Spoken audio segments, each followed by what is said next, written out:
நேர்கள் இணைந்து கொண்டிருப்பது ஃபோக்கஸ் தமிழ் வானொலியில் கருத்துக்களம் நிகழ்ச்சி. இன்றைய கருத்துக்களம் நிகழ்ச்சியில் நம்மோடு சிறப்பு விருந்தினராக பாலா பாலேந்திரா அவர்கள் சிட்னி நகரிலிருந்து கலந்து சிறப்பிக்கின்றார்.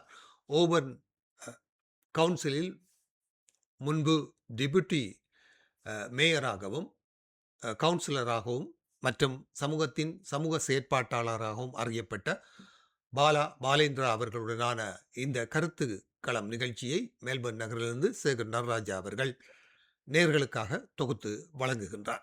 நாங்கள் நிகழ்ச்சிக்குள் உங்களை அழைத்துச் செல்கின்றோம். இருவருக்கும் வணக்கம். நிகழ்ச்சியோடு இணைந்து கொண்டதற்கு நன்றிகளை தெரிவித்துக் கொள்கிறோம். வணக்கம் பாலா பாலேந்திரா அவர்களே. வணக்கம் சேகர். வணக்கம் பாலா பாலேந்திரா அவர்களே. வணக்கம் வணக்கம் சேகர். வணக்கம் வணக்கம் ஃபோக்கஸ் தமிழ் நேயர்களே. இன்றைய நிகழ்ச்சியில் கலந்து கொண்டதற்கு முதற்கண் நன்றி. நீங்கள் பல காலமாக தமிழ் மக்களுக்கும் ஆஸ்திரேலியா மக்களுக்கும் சேவை செய்திருக்கிறீர்கள். நீங்கள் உங்களை பற்றிய ஒரு சிறு விளக்கத்தையும் உங்களுடைய தமிழர்கள் உடனான சமூக சேவை தொடர்புகளை பற்றியும் ஒரு சிறு விளக்கம் தர முடியுமா? ஆஸ்திரேலியாவுக்கு 1986 ஆண்டு நானும் எனது குடும்பத்துடன் வந்தேன். நான் ஒரு அக்கவுண்டன்ட் தான் என்ற ப்ரொஃபஷன். இங்கே வந்ததுல இருந்து வெவ்வேறு இடங்கள்ல வேலை செய்திருக்கிறேன். அதுக்கு பிறகு தமிழ் ஸ்கூல் இங்கே துவங்கினதுக்கு காரணமா இருந்திருக்கிறான். அதே மாதிரி வேலையோட இருந்து கொண்டு எனக்கு 2 பிள்ளைகள், 2 பெண் பிள்ளைகள். அவர்களும் இங்க சிட்னியில தான் என்னோட இருந்து படித்து வளர்ந்திருக்கிறார்கள். இப்போது அதை முடிச்சு போட்டு நான் அந்த டைம்ல தான் ஓபன் நகரத்தில் மேயராக வர வேண்டிய நிர்பந்தத்துக்குள்ளானேன். அதாலதான் அங்கே வந்தேன். இப்ப நான் எனக்கு 4 பேர பிள்ளைகள் இருக்கிறார்கள், 4 பாய்ஸ். அவர்களும் ஞாபகமான வளர்ந்து எல்லாரும் பெருசா இருக்கிறார்கள். நீங்கள் தமிழ் பாடசாலைகளை தொடக்குவதற்கு முன்னணியில் இருந்திருக்கிறீர்கள். அதுதான் இருந்து அரசியலிலும் இருந்திருக்கிறீர்கள்.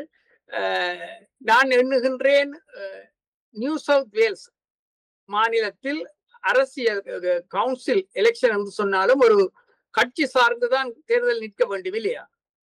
நீங்கள் ஏதாவது ஒரு அரசியல் கட்சிகளுடன் தொடர்பில் இருந்தீர்களா? முதலாவது நான் இங்கு வந்த பொழுது எனக்கு அரசியலோ பொலிட்டிக்ஸ் சம்பந்தமாக ஒரு விதமான எண்ணமும் இருக்கவில்லை. ஆனால் நான் அக்கவுண்டன்ட் ஆனபடியால் எந்த வேலையும் அதை செய்து கொண்டு வேறு என்ன செய்யலாம் என்ற இதுதான் என்ற நோக்கம். அதுல இருந்து கொண்டே இங்க வர முதல் வெவ்வேறு நாடுகள்லையும் இருந்திருக்கிறேன். அதனால் இங்க இந்தோனேசியா, சிங்கப்பூர், பப்புவா நியூகினியா போன்ற நாடுகளில் எல்லாம் பணியாற்றிய அனுபவம் மிக்க ஒருவர். சொல்லுங்க. ஆமா, அப்படியால் அதுல இருந்துதான் நான் வெவ்வேறு காரணத்துக்காக பொலிட்டிக்ஸ்ல போக வேண்டி இருந்தது. அப்ப நான் லேபர் பார்ட்டியில ஒரு மெம்பராக முதல் சேர்ந்திருந்தேன். ஆனால் எலெக்ஷன் வரும் பொழுது அப்பதான் எனக்கு தெரிஞ்சது, நான் லேபர் பார்ட்டியில இருந்தா நான் மற்றவைக்கு எனக்கு மேல இருக்கிறவைக்கு தான் உதவி பண்ணுவேன். அவர்களை எலெக்ட் பண்றதுக்கு நான் வாக்கை எடுத்து அவர்களுக்கு கொடுப்பேன். அதால அவர்கள் வருவார்கள், எனக்கு வர்றதுக்கு வாய்ப்பு இருக்கவில்லை. ஸோ அதை யோசிச்சு போட்டு நான் பார்ட்டியில இருந்து ரிசைன் பண்ணி போட்டு நான் என் பார்ட்டிலே தனியாக இருந்து தான் பிறகு இண்டிபெண்டாக தனியாக இருந்துதான் போட்டியில் நின்றேன். நல்லபடியா. அதனால லேபர் பார்ட்டிக்கும் என்னோட வருத்தம், தங்களை விட்டுட்டு நான் வந்துட்டேன். இல்லையா, ஆனால் அதுக்கு வேறு காரணங்களாக தான் அதுக்கு போனான். அதை நான் சொல்றேன். அந்த நீங்கள் அந்த மாகாண நகர சபையில் வெளிநாட்டவர்கள் அதிகமாக உள்ள இடமா அது? இது கொஞ்சம் நீங்கள் நாளை கொஞ்சம் தள்ளி பார்க்க வேண்டும். இது 1999ஆம் ஆண்டு. அந்த டைம்ல எங்களுக்கும் ஆஸ்திரேலியா புதுசு. அதே நேரத்துல தமிழர் இந்தியன்ஸ் அந்த நாங்களே பெருசா இருக்கவில்லை எங்கட ஓபன் நகரத்துல. ம், ம், இங்க இருந்ததெல்லாம் அநேகமாக ஆஸ்திரேலியன்ஸ் வெள்ளையாக்கள், மற்றது முஸ்லிம்ஸ், கம்யூனிஸ்ட். டர்க்கிஷ், லெபனீஸ், மற்றது சைனீஸும் இருந்தவர்கள். ஸோ எங்களுடைய ஆட்கள்ல அப்ப வந்து சிட்டிசன்ஸ் தானே ஓட் பண்ணலாம். ஆக எங்கட இதுல கவுண்ட் பண்ண பொழுது 167 பேர் தான் ஸ்ரீலங்கன் சிட்டிசன்ஸ் இருந்தவர் அந்த டைம்ல என்ற கவுன்சில் ஏரியாவில். அவை என்ன காரணம் உங்களை அரசியலுக்கு இழுத்து சென்றது என்று சொல்ல முடியுமா?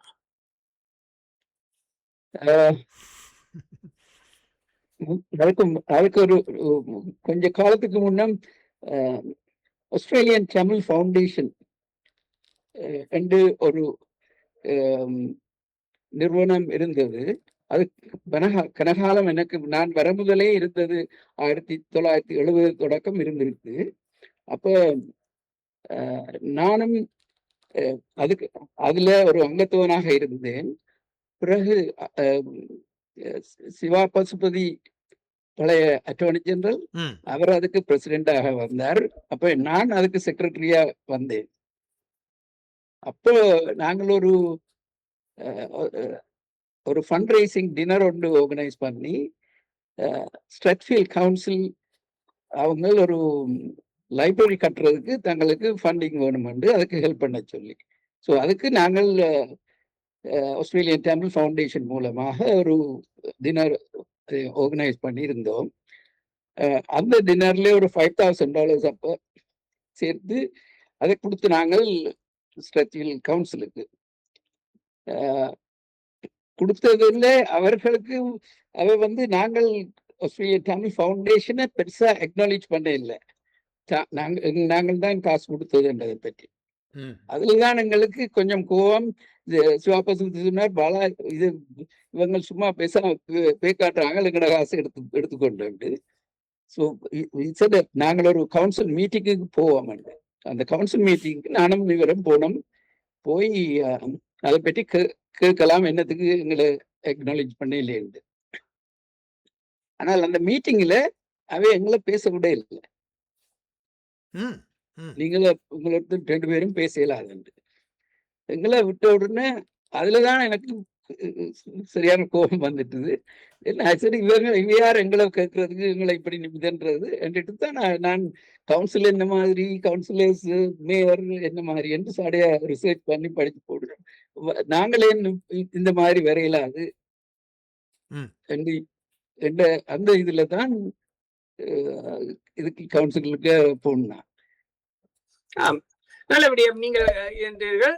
ஆனால் அன்றைய காலகட்டத்தில் தமிழ் சங்கங்களும் தமிழ் அமைப்புகளும் மிக ஆர்வமாக தமிழ் பணிகளில் ஈடுபட்டு கொண்டிருந்தார்கள் இல்லையா?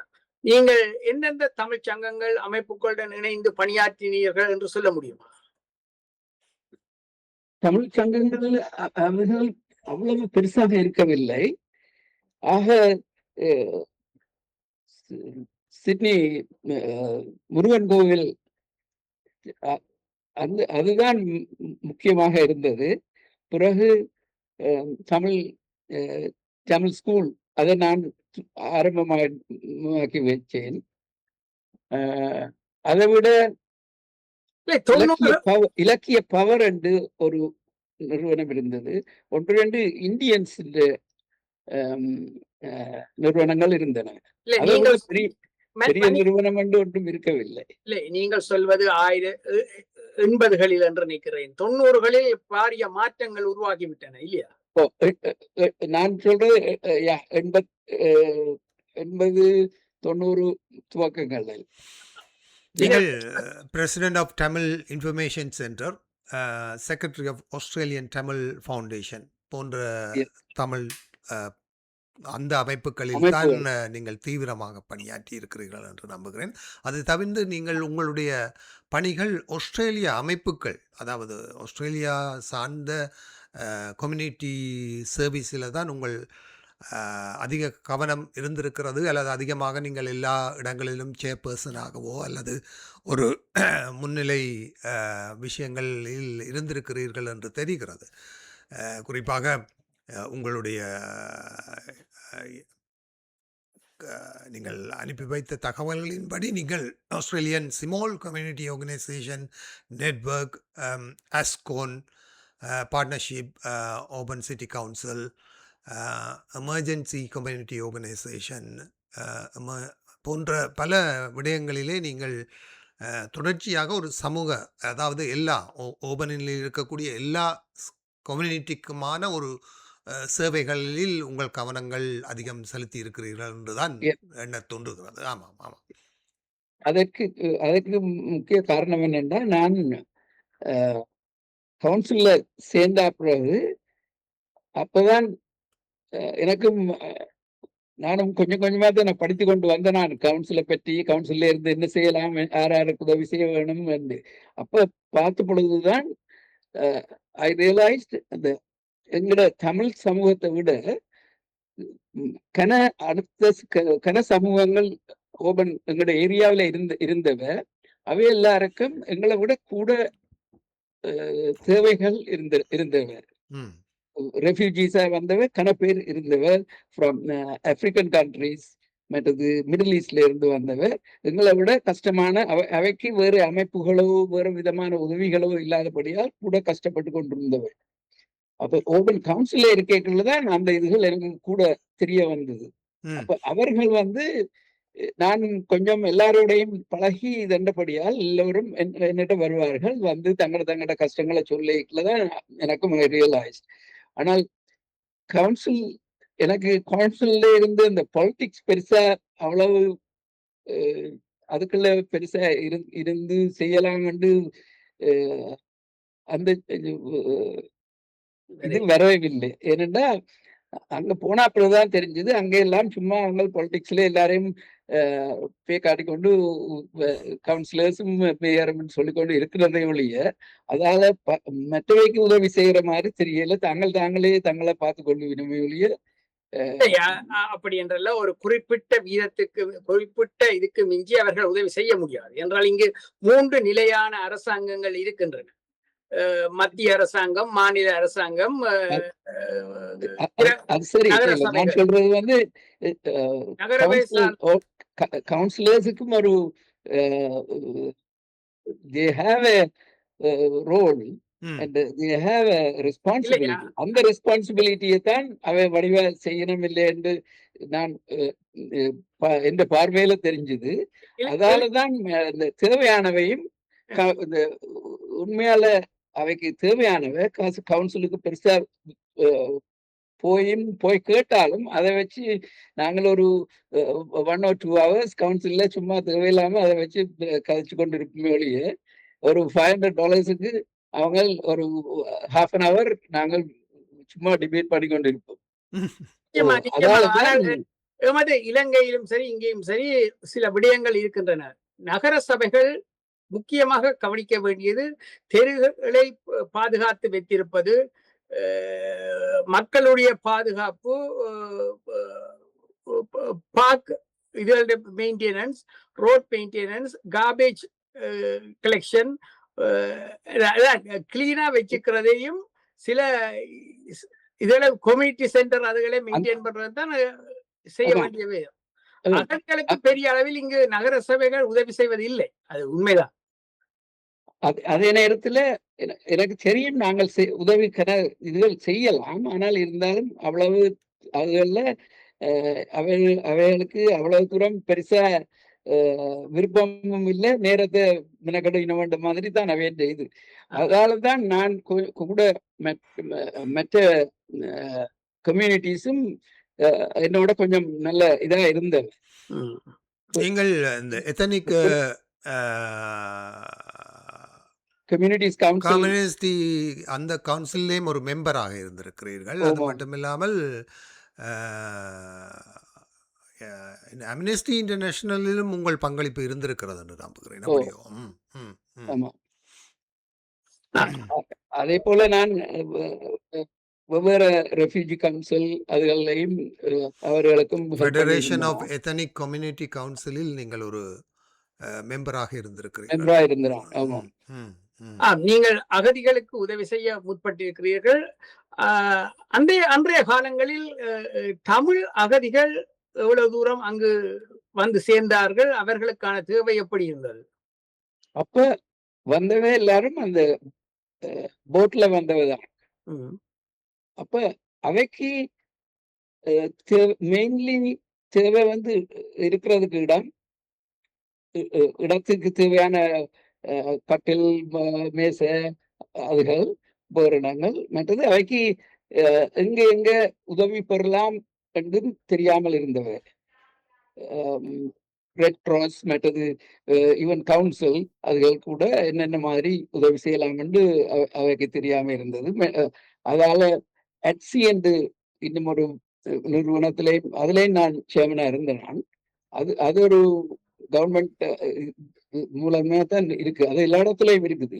ஐம் ஷூர் உங்களோட மெல்பர்ன்லயும் இருக்க வேணும். அது என்ன பேரண்டு பேர்ல போயினோம்னு தெரியல. ம். ஆம், அதன் மூலமும் கன எங்கட தமிழ் அந்த டைம்ல வந்தவைக்கு மற்றது பர்சனலா நான் என் ஃப்ரெண்ட்ஸ் கிட்ட கேட்டு கட்டில்கள், மேலைகள், மேசைகள் அது எடுத்து கொடுத்து உதவி செய்யறான். அந்த உதவிகள் இப்பவும் செய்து கொண்டிருக்கிறேன். என்னன்னா அவைக்கு மெயின்லி அப்ளை பண்றது ஹை கோர்ட்டுக்கு அல்லாட்டி மற்றது ஒவ்வொரு அப்பீல் கோர்ட்டுக்கு ஒவ்வொரு ஸ்டேஜுக்கும்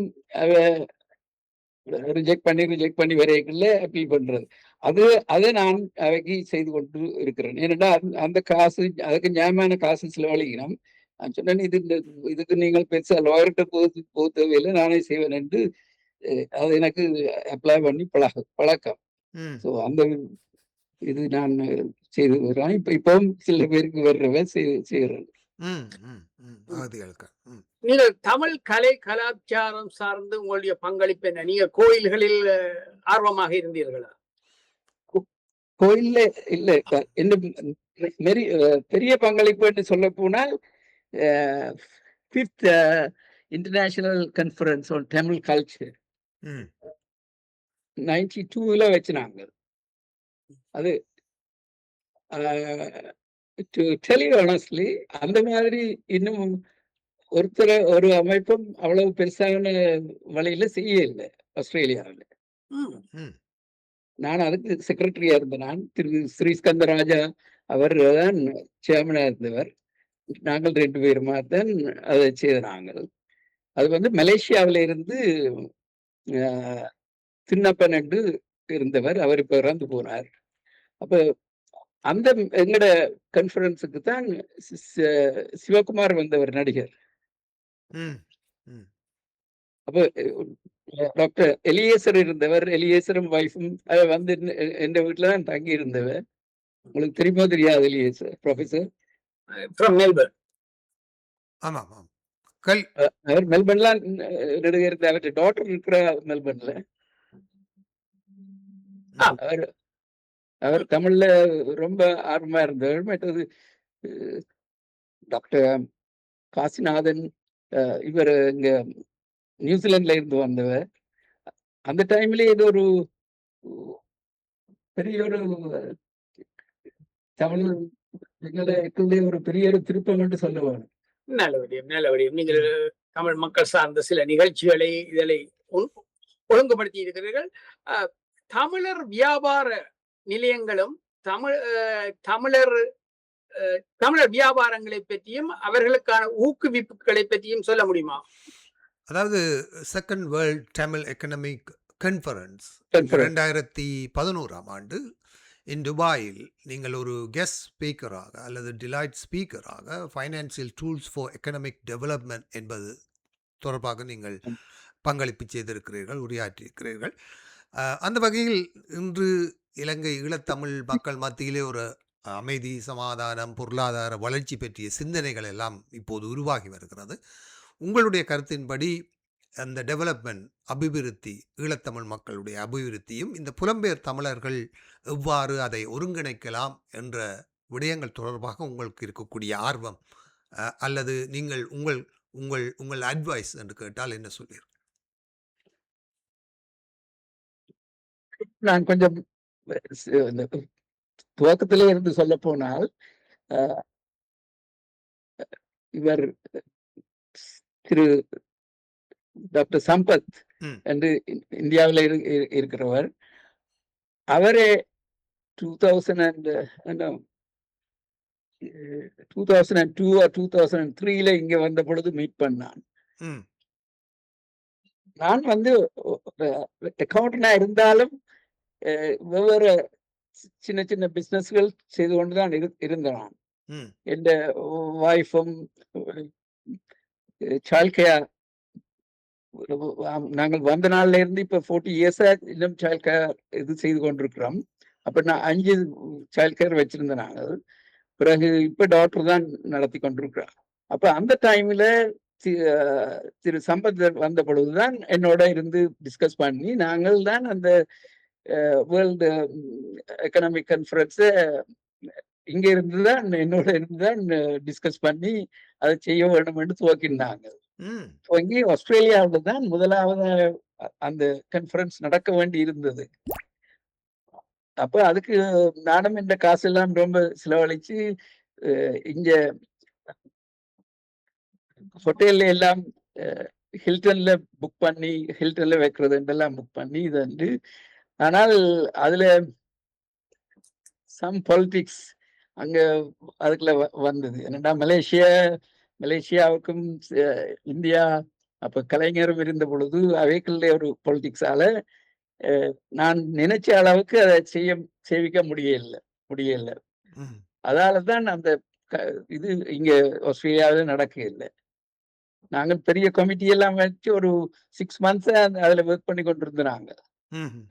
அதில் குறிப்பாக சத்யபாலனின் கேள்வி என்னென்றால், எமது இலங்கை தமிழர்களை எப்படி ஒருங்கிணைத்து ஈழத்தில் எமது நாட்டில் எப்படி ஒரு மரமலர்ச்சியை இல்ல வியாபார முன்னேற்றங்களை எடுக்கலாம் என்று. நான் அதுல இருந்து வேற எங்க போயிட்டேன்.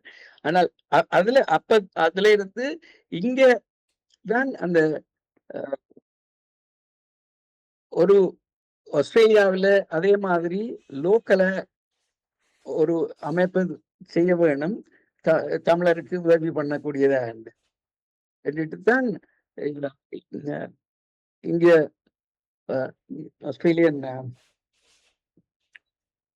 இப்ப இருக்கு அந்த அமைப்பு பேர் வருதில்லை, தமிழ் சேம்பர் ஆஃப் காமர்ஸ். அப்பதான் அந்த டைம்ல தான் சேம்பர் ஆஃப் காமர்ஸ் ஸ்டார்ட் பண்ணுவோம் என்று துவங்கினது. அப்ப நான் சொன்னேன், நான் இந்த மெயின் இதுக்குள்ள இருக்கிறபடியால் நீங்கள் இதை துவக்குங்கோ என்று அவர்களோட மீட் பண்ணி கதைச்சு அதுக்கு பிறகு தமிழ் சேம்பர் ஆஃப் காமர்ஸ் இங்க மற்றது ஒவ்வொரு ஆஸ்திரேலியாவில் இருக்கிற ஒவ்வொரு மாகாணத்திலையும் தமிழ் சேம்பர் ஆஃப் காமர்ஸ் வந்து ஸ்டார்ட் பண்ணி இதுண்டா முதல்ல எங்களுக்குள்ள இங்க இருக்கிற தமிழர் தங்களுக்குள்ள நல்லா இதுண்டெல்லாம். அதுக்கு பிறகு இங்க இருந்து கொஞ்சம் டெவலப் பண்ணி வந்தா பிறகு நாங்கள் அங்க போய் அங்கேயே முதலீடு செய்து யாழ்ப்பாணத்திலேயோ வடக்கு கிழக்கு மாகாணங்கள்ல முதலீடு செய்து ஒரு இண்டஸ்ட்ரி ஏதாவது ஸ்டார்ட் பண்ணலாம், அல்லது கொஞ்சம் ட்ரைனிங் கோர்சஸ் பண்ணலாம் என்று சொல்லிக்கொண்டு இருந்ததான் இருந்து போட்டு பிறகு நானே எனக்கு என்ன செய்யலாம் என்று 2010-11 என் ஒரு ஃப்ரெண்ட் இருந்தார் ஸ்ரீலங்கால. அவரோட பேசி இப்படி நான் ஒரு அக்கௌண்டன்ட், என் ஒய்ஃப் வந்து இப்படி ப்ரீ ஸ்கூல் நடத்துறா, அப்ப ஸ்ரீலங்காவுக்கு என்ன செய்யலாம் என்று கேட்டப்படுவதுதான் அவர் சொன்னார், அப்படி என்றால் நீங்கள் இந்த சிறு பிள்ளைகளுக்கு பள்ளிக்கூடங்களுக்கு உதவி செய்யலாம் என்று. 2012 நானும் போய் அங்க ஒர்க் ஷாப்ஸ் நடத்தினாங்க டீச்சர்ஸுக்கு, ம். ம். ம். கொழும்பிலையும் யாழ்ப்பாணத்திலையும் ஆஹா. இருக்கிற ஒவ்வொரு அஹ், ஒரு 32 இடங்கள்ல இருந்து வந்தவ டீச்சர்ஸ். அப்ப அவைக்கு 2 நாள் நான் அவைய கொழும்புல அஹ், வச்சு அவைய இடமெல்லாம் கொடுத்து சாப்பாடு கொடுத்து அவைக்கு ஒரு ஒர்க் ஷாப் வந்து வச்சு என் ஒய்ஃப் தான் எல்லாம் பண்ணவ ம். மெயின்லி. பிறகு அதே மாதிரி யாழ்ப்பாணத்துல போய் டாக்டர் பஞ்சலிங்கம் மாஸ்டர் இப்ப இறந்து போனார் போன வருஷம். ஹிந்து காலேஜ் பிரின்சிபலா இருந்தவர். ஆமா. அவர் தான் அங்கே ஆர்கனைஸ் பண்ணவர். ம். ஸோ அதுல இருந்துதான் பிறகு அடுத்த வருஷம் அடுத்த ஒரு 6 மாதத்தால நாங்கள் இன்னொருக்கா போய் அப்ப அந்த அங்க வந்த கேர்ள்ஸ் தான் ஐயோ உங்களுக்கு அங்க பள்ளிக்கூடம் இல்லை, நாங்கள் மரத்துக்கு கீழே இருந்து படிப்பிக்கிறோம், ஒருக்கா வந்து பாருங்கோன்னு அதில் ஒரு சில பேர் ஒரு என்ன கொழும்பு யாழ்ப்பாணத்துக்கு வராத ஆக்கள் இருக்கணும், கொழும்புக்கு ஒரு நாளும் வராத ஆக்கள் அவை எல்லாரும் வந்து நாங்களும் என்ன செய்யலாம்னுட்டு ஒரு 2 நாள் ஒரே கார்ல எல்லா இடமும் அங்க யாழ்ப்பாணத்துக்குள்ள வவுனியா, முல்லைத்தீவு எல்லா இடமும் போனோம். அப்ப ஆர்மி கேம்பும் இருந்தது அங்க. நாங்கள் அப்ப அதுக்கும் ஒழிச்சுதான் போட்டுனாங்க. போய் அந்த பிள்ளைகளையும் பார்த்து இது அதுல இருந்துதான் நானும் என்ன செய்யலாம் என்று அதுகள் சொல்லத்தான் நான் ஒரு 5 பள்ளிக்கூடங்கள் கட்டினான். ம். முல்லைத்தீவுல 2, கிளிநொச்சியில, மற்றது யாழ்ப்பாணம் இவர் இவர் இருந்தபடியால் அவர் சொன்னார் தனக்கு லண்டன்ல இருந்த ஒரு லேடி இந்த காணி தந்திருக்கிறா, அதுக்கு நீங்க கட்டுவீங்களோ கட்டுறதுக்கு உதவி செய்யுங்க. பின்ன அனுபவம் பண்ணி அதை கட்டி வச்சு நான் அது பஞ்சலிங்கத்தர் பஞ்சலிங்க அவர் உரும்புராயிலே கிட்ஸ் பார்க் துவங்கினவர். அப்ப துவங்கினது என் ஒய்ஃபும் உரும்புராய் தான். அவன் என்ற வீட்டை தான் கொடுத்துறாங்க முதல். ம். ம். அதுல வச்சுதான் துவங்கினது. பிறகு அந்த லேடி அந்த காணி தந்தா பிறகு என்னட்ட கட்ட கேட்டவர், பின்ன நான் அதை கட்டி கொடுத்துறான். இப்போ அது நல்லா நடக்குது அங்க. ம். அதுல இருந்து நான் இங்க இப்பவும் அங்க ஒவ்வொரு மாதமும் காசை அனுப்பி கொண்டு ஒவ்வொரு வேலைகள் என் ஃப்ரெண்ட் இன்னும் செய்து கொண்டிருக்கிறான். அவன் என் கிளாஸ்மேட். அவனுக்கும் என்ன போல 82 வயது. ம். அங்க இந்த கிளாஸ்மேட் இருந்து செய்யறான். அவன் இருக்கிறபடியால் நான் அவனோட போய் இப்ப போறேன். இப்ப 29ஆம் தேதி இப்ப வர சாட்டர்டே போறேன். ம். ம். ம். அங்க போய் ஒவ்வொரு முறையும் போய்க்கல அங்க போய் என்ன நடக்குது, அந்த பிள்ளைகளையும் பார்த்து டீச்சர்ஸையும் பார்த்து தேவையானதுகளை செய்து கொண்டு இருக்கிறான். ம். ம். நீங்கள் அதே இந்தியாவிலே நேரத்துல இப்ப கான்ஃபரன்ஸை கேட்டீங்க. 13வது மாநாடு மொரிஷியஸ்ல நடக்குது. இப்ப அக்டோபர் 11, 12, 13. ம். நான் இதால போயிட்டு யாழ்ப்பாணம் நல்லூருக்கு போயிட்டு அதால திரும்பி வந்து அப்படியே மொரிஷியஸுக்கு போறேன் கான்ஃபரன்ஸுக்கு. அந்த கான்ஃபரன்ஸ்லயும் நான் ஒரு ஸ்பீக்கரா இருக்கிறேன். ம். ம். குறிப்பாக எக்கனாமிக் என்ற வகையிலே யாழ்ப்பாண மற்றும் வடக்கு கிழக்கு தமிழர்களுடைய பொருளாதாரம் தொடர்பான உங்களுடைய அதாவது தற்சமயம் இருக்கக்கூடிய பொருளாதார நிலைமைகளை எவ்வாறு நீங்கள் கணிப்பீடு செய்கிறீர்கள்? எங்கு நாங்கள் எமது பொருளாதாரம் சரியாக செய்யப்படவில்லை அல்லது அது சரியான முறையில் கையாளப்படவில்லை என்று நீங்கள் கருதக்கூடிய விடயங்களை அடையாளம் கண்டிருக்கிறீர்களா? அவற்றை பற்றிய ஒரு ஒரு ஒரு ஃபைனான்சியல் அட்வைசராக, ஒரு அக்கௌண்டனாக இந்த மாதிரி எக்கனாமிக் கான்ஃபரன்ஸுகளில் பங்கு பெற்றும் போது ஒரு பிரதேசம், ஒரு நாட்டின் ஒரு பகுதியிலே பொருளாதார பின்னடைவு ஏற்படுவதற்கான காரணங்களாக நீங்கள் இலங்கையில் யுத்தம் தவிர்த்து நீங்கள் பார்க்கின்ற விடயங்களையும் அதை எவ்வாறு நாங்கள் இந்த பின்னடைவுகளை எலிமினேட் பண்ணிக்கொண்டு முன்னுக்கு போகலாம் என்பது தொடர்பான விஷயங்களில் உங்கள் அவதானங்கள் என்ன? 2012 இருந்து நான் இப்பவும் ஒவ்வொரு வருஷமும் வருஷத்துக்கு ஒருக்கா இல்லாட்டி வருஷத்துக்கு 2-3 தரம் கூட போய் வர்றேன் நான் ஸ்ரீலங்காவுக்கு. ம். அப்ப அதுல இருந்து அது இந்த முன்னேற்றமோ பின்னேற்றமோ எல்லாத்தையும் கவனித்துக் கொண்டுதான் வந்திருக்கிறேன். அங்கே இருக்கிற ஆட்களோட பேசி இருக்கிறேன், இங்கே இருக்கிற ஆட்களோடையும் கதைச்சிருக்கிறேன். ம். அதுல என்ற ஆய்வின்படி முக்கியமா அதுல இருக்கிறது என்னன்னா, இந்த பிள்ளைகளை நாங்கள் ஒரு தொழில்கள் அல்லது ஒரு இண்டஸ்ட்ரி என்னத்தையே நாங்க துவங்க வேணுமெண்டா நாங்க நினைக்கிறது இங்க இருந்து ஒரு பெருசா போய் காசை போட்டு கட்டி விட்டா நடக்குமெண்டு. ம். அதுல இருக்கிற பிரச்சனை என்னன்னா, அந்த பிள்ளைகள் பல அவைக்கு அதுகள்ல செய்யக்கூடிய மற்றது நாட்டம் அந்த பக்குவம் வரவில்லை இன்னும் தான் என்ற கணிப்பின்படி. ம். அதே நேரத்துல ஓகே நாங்கள் இந்த இது பொலிட்டிக்கல் இதுகளுக்குள்ளால போயிருக்கிறோம். இருந்தாலும் நாங்கள் இன்னும்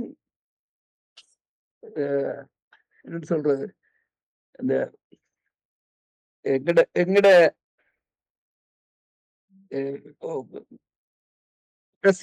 கட்சியில இருக்கிறவ அங்கத்தியான் இருக்கிற பொலிட்டிக்ஸ்ல இருக்கிறவ they are not really interested in helping the community as such.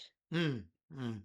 If you take every, can I say in English a little bit? Yeah, sure, sure. Then it's easy for me. So அவ ஒவ்வொருத்தரும் தங்கட பொலிட்டிக்ஸோ அந்த பொலிட்டிக்ஸால தங்கட குடும்பமோ தாங்கள் இவ்வளவு நல்லா வரலாமோ என்ற இதுலதான் நடந்து கொண்டு வருது இப்ப கூட. அதுதான் எங்களுக்கு ஒரு எங்கட யாழ்ப்பாணத்திலேயோ கிழக்கு மாகாணத்திலேயோ இருக்கிற தமிழர்கிட்ட ஒரு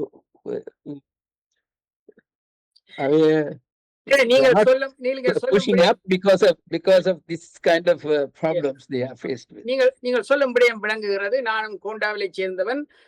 பஞ்சலிங்கம் அதிபர் கொக்குவில் இருந்து கல்லூரியின் அதிபராக இருந்தவர் கொக்குவிலை சார்ந்தவர். அவருக்கு கனடாவில் இருந்து கணிசமான நிதி உதவி கிடைக்கின்றது.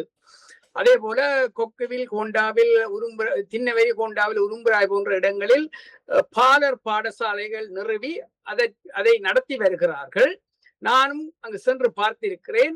அநேகமான பாலர் பாடசாலைகள் வசதி படைத்தவர்களும் அதை அடுத்த ஒரு மேலை டான் பொஸ்கோ மாதிரி கொஞ்சம் மேல்மட்டமான மக்கள் வந்து படிக்கும் இடங்களாக இருக்கின்றன. அதை நானே அதை விமர்சித்திருக்கிறேன். ஏனென்று சொன்னால் வெளிநாட்டு மக்களின் நிதி பங்களிப்பில் மேல்தட்டு மக்களுக்கான வசதி படைத்த பாலர் பாடசாலைகளை உருவாக்கி வைத்திருக்கிறார்களே அன்றி தோட்ட தொழில் செய்பவர்கள் கூலி வேலை செய்பவர்களின் பிள்ளைகளுக்கு அங்கு அனுமதி கொடுப்பதாகவோ அவர்களின் வாழ்வாதாரங்களை முன்னேற்றுவதற்கான வழிமுறைகளை அங்கு செய்வதாக இல்லை. நீங்கள் அதை பற்றி என்ன நினைக்கிறீர்கள்? இல்லை, உங்களுடைய பங்களிப்பு நீங்கள் சொல்றது ஓரளவுக்கு சரிதான். என்ன பொறுத்தளவுல நான் அத படிச்சபடியால் தான் நான் கட்டின பள்ளிக்கூடம் 1 2 என்ன முல்லைத்தீவு எனக்கு இடம் முல்லைத்தீவு ஒரு நாள் நான் போனதில்லை.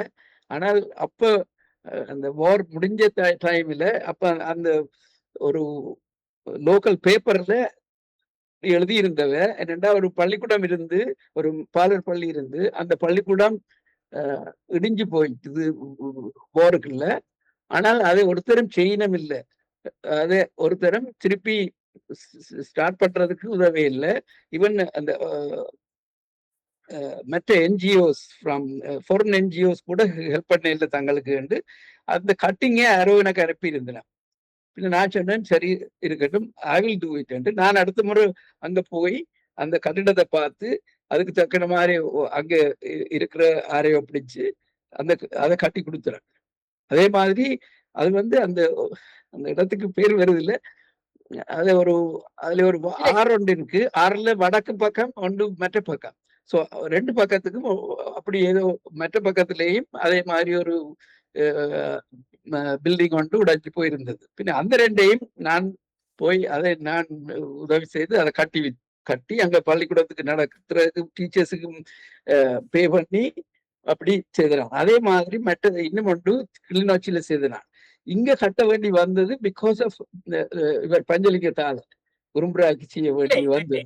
இல்லை அது அது நீங்கள் சொன்ன மாதிரி உரும்புராயில் கொஞ்சம் நல்லா டெவலப் பண்ணி வெளியில இருக்கிற ஆக்களோட உதவிகள் எல்லாம் கணக்க போய் கொண்டிருக்குது.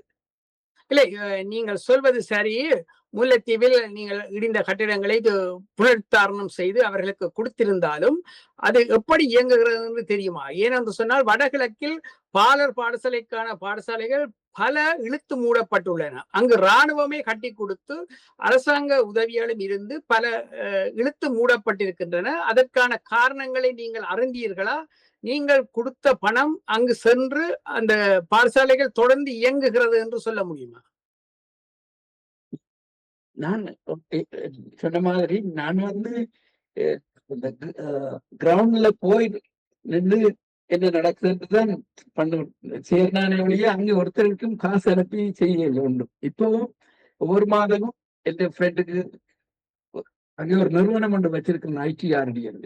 அந்த நிறுவனத்துக்கு நான் அனுப்பி அங்க இன்னும் ஒரு மிஸ்ஸஸ் முருகானந்து அவவும் எனக்கு உதவி செய்ய, அவவும் எங்களோட அப்ப முந்தி கார்ல எல்லாம் ஒவ்வொரு இந்த சிக்குகள் எல்லாம் போய் பார்த்துறாங்க. நான் முந்தி ஸ்ரீலங்கால இருக்கல அந்த கடையில் ஒரு நாள் போனதில்லை. இல்லை அது மிக நீங்கள் சொன்னது ஒரு அளவுக்கு சரி.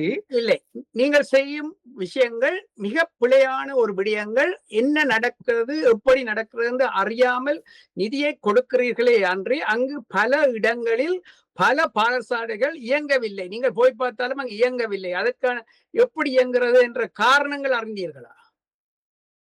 ஏனென்று சொன்னால் நான் சொன்னது வடிவா நீங்கள் விலங்கையில போல இருக்கு. நான் 2012 போய் ஒவ்வொரு இடத்துலையும் போய் பார்த்துட்டு அதுக்கு பிறகுதான் எங்க எங்க தேவையன்று அந்த தேவையை பொறுத்து தான் வேலை செய்ய துவங்கினான். அதுல இருந்து இப்பவும் அதே அந்த இடங்களுக்கு நான் இப்பவும் போய்கொண்டிருக்கிறேன். இப்போ அவையோட தொடர்பு இருக்காங்க. அந்த நான் ஒரு தனியாளா தான் செய்யறனே ஒழிய நான் பெருசா வேற ஒருத்தர்கிட்ட காசு கொடுத்து அல்லாட்டி அப்படி ஒன்றும் செய்யல. அதுபடியா என்னால செய்யக்கூடிய அளவு அந்த அளவத்தோட தான் நான் நல்லபடியா இல்லை. எல்லோரும் இப்படி பலர் செய்கிறார்கள். மனதால் நாம் அங்கு இன்னும் நாட்டுடன் இணைந்திருக்கிறோம். அதனால் சில விடயங்களை செய்ய வேண்டும் என்று அங்கு சென்று செய்கின்றோம். ஆனால் என்ன காரணம் என்று சொன்னால், நான் அறிந்த மட்டில் மாகாண சபைகள் அவர்களுக்கு ஊதியம் கொடுக்கின்றது. அவர்கள் 8,000 ரூபாய் ஊதியம் கொடுக்கின்றார்கள். அது அவர்கள் போக்குவரத்துக்கே காணாது. அதனால் தொடர்ந்து யாரும் அங்கு பணியாற்ற வருவதில்லை. அதனால் அங்கு பல பாலர் பாடசாலைகள் இயங்குவதில்லை. அவர்கள் அந்த பாலர் பாடசாலைகளுக்கு குக்கிராமங்களில் தோட்ட வேலைக்கு போகும் தாய்மார் அதை விட்டுட்டு போக முயற்சிக்கிறார்கள். மற்றும்படி அங்கு படிப்பிப்பது என்று இல்லை மேல்தட்டு மக்கள் இயங்குகிறார்கள். சாதாரண மக்களின் வாழ்வாதாரத்தை உயர்த்தக்கூடிய விதமான செயற்திட்டங்கள் அங்கு இருப்பதாக தெரியவில்லை. கட்டிடம்தான் கட்டுப்படுகின்றதே அன்றி தொடர்ந்து அந்த நிறுவனம் இயங்குவதற்கு, உங்களுக்கு தெரியும், வெளிநாட்டில் ஒரு நிறுவனத்தை இயக்குவது என்றால் எத்தனை வேலையாட்களை நியமிக்க வேண்டும், எவ்வளவு செயற்திட்டம் வேண்டும், எவ்வளவு நிதி பங்களிப்பு வேண்டும் என்று தெரியும். அங்கு அப்படிப்பட்ட ஒரு அமைப்பை உருவாக்கி அவர்களை வழிநடத்தக்கூடிய வழிமுறைகளை நீங்கள் யாருடனும் ஆலோசித்து கையாண்டீர்களா? இருக்கிற பிரச்சனையை முதல் நாங்கள் அறிய வேணும். இந்த மாதிரி ஒரு பெரிய அளவுல அங்க செய்யறதுக்கு இன்னும் அந்த ஊரோ அந்த அங்க இருக்கிறவையோ இன்னும் பக்குவப்படையில என்றுதான் சொல்ல வேணும். இப்ப நான் செய்து கொண்டிருக்கிறேன். A9 இருந்து அந்த ரோட்ல இருந்து ஒரு கொஞ்சம் தூரத்துக்கு கிளிநொச்சியில ஒரு பாலர் பள்ளி நான் கட்டின பள்ளிக்கூடத்துல அது மட்டும். அது இப்ப அங்க இருக்கிற பிள்ளைகள் முந்தி நான் இப்ப 2012 இருந்து நான் அது பக்கத்துல இருக்கிறபடியால் ஒவ்வொரு முறையும் போடுறேன். இப்ப போன போன வருஷத்துல இருந்து அங்கே ஆக 4 பிள்ளைகள் தான் இருக்கிறேன். 2 டீச்சர்ஸ். அந்த 2 டீச்சர்ஸுக்கும் ஆர்மிக்குள்ளால பேமெண்ட்ஸ் வருது. கெட்டிங் அபவுட் about 30,000 பே பண்றாங்க அவர் 2 பேருக்கும். ஆளுக்கு 30,000 ஈச்.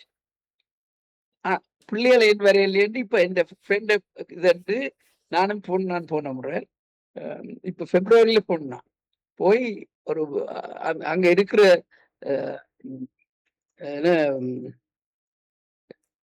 கிராம சேவக அவருக்கு என்னன்னு சொல்றது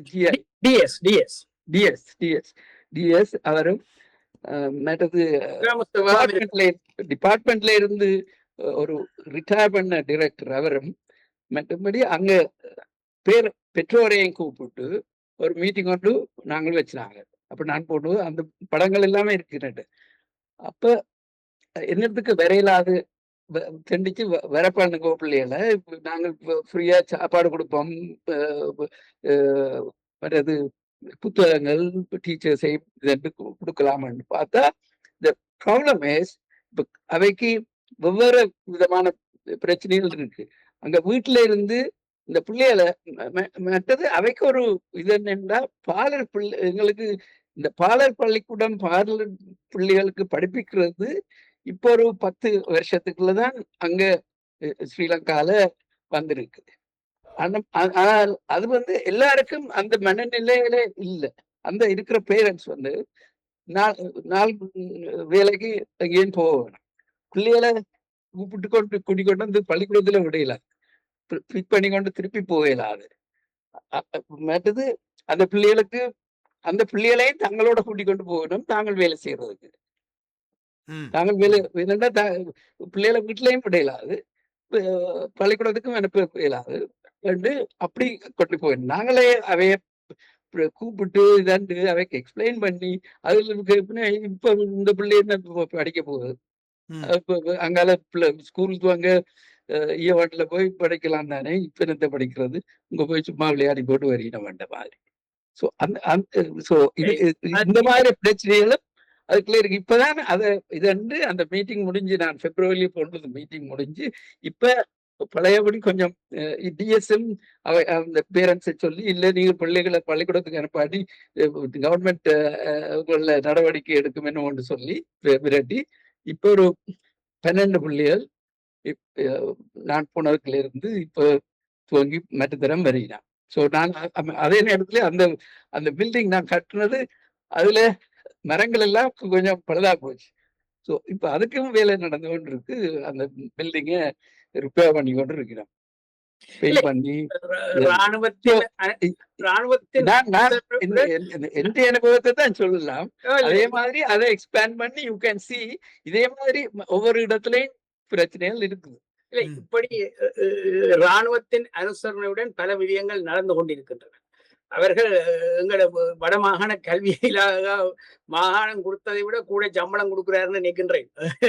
அது மட்டுமல்ல, நாங்கள் வெளிநாட்டில் இருந்து பல வருடங்களாக நீங்கள் ஒரு வியாபாரத்தில் தொழில்துறையில் சிறுவர் பராமரிப்பு துறையில் இருந்த நீங்கள் அங்கு சென்று அங்க உள்ள பிரச்சனைகளை கண்டு அதற்கான தீர்வு செல்லக்கூடிய நிலையில் ஏதாவது விடயங்களை அறிந்து வந்தீர்களா?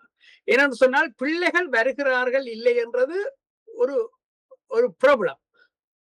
சொல்யூஷன் கண்டுபிடிப்பது இன்னொரு விடயம். இதை நான் எனது பார்வையில் சொல்கின்றேன். அங்கு கூலி தொழிலில் செல்பவர்கள் கை குழந்தைகளை பராமரிப்பிடங்களில் விடுவதற்கான கடினம், காலையில் போகும்போது விடும்போது இருப்பார்கள். 1 மணியுடன் பாலர் பாடசாலைகள் கீழ் வகுப்பு 5ஆம் வகுப்பு உள்ள கீழ்நிலை பள்ளிகள் மூடி விடுவார்கள். தோட்ட தொழில் செய்வர்கள் 3-4 மணிக்கு முதல் வர முடியாது. ஆகவே அங்கு ஒரு சிறு சிக்கல் உண்டு. ஆகவே ஆஃப்டர் கேர் போன்ற தொடர்ந்து இருக்கும் உணவு கொடுத்து தொடர்ந்து அங்கு இருக்கக்கூடிய வசதிகளை செய்வது மூலம் அவர்களுக்குள்ள உண்மையான பிரச்சனைகளை கண்டறிந்து அவர்களுக்கான தீர்வு கொடுக்காமல் நீங்கள் கட்டாயம் அனுப்பணும் இல்லையென்றா வரமாட்டம் என்று விரட்டி கொண்டு வருவதால் அங்கு ஒரு மாற்றத்தை உருவாக்க முடியாது. தீர்வு காணுவதற்கு ஏன் முடியாமல் இருக்கின்றது?